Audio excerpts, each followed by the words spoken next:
most evil person you've ever met. Without a doubt, my stepmother, Sarah. I was only 9 when my dad married her, and she brought her son Trevor to live with us. At first, everything seemed perfect. Sarah was sweet, made amazing cookies, and always braided my hair before school. But as soon as the wedding ring was on her finger, she changed completely. It started with small things. She'd forget to pack my lunch, but always had a perfect meal for Trevor. She'd lose my homework, but spend hours helping him with his projects. I tried telling my dad, but she'd cry and say I was just having trouble adjusting. When I was 11, I started getting really sick at school. Horrible stomach pains, vomiting, fever. The school nurse kept sending me home, but the doctors couldn't figure out what was wrong.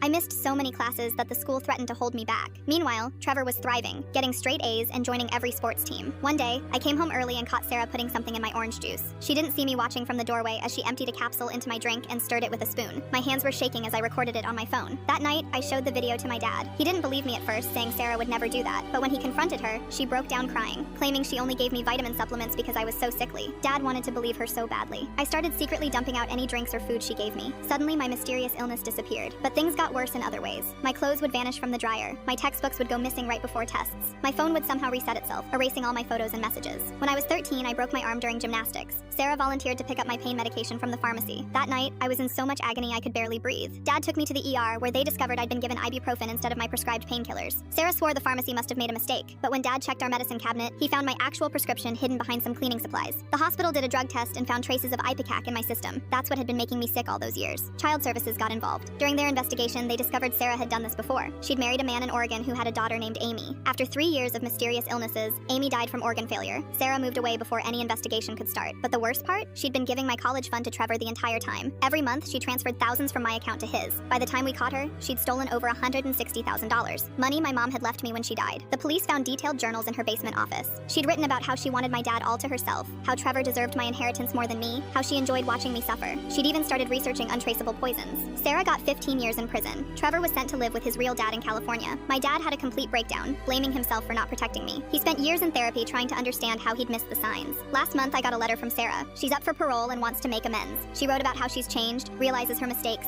said she thinks about me every day. I sent back a single photo, my law school graduation picture. I specialized in family law and child advocacy.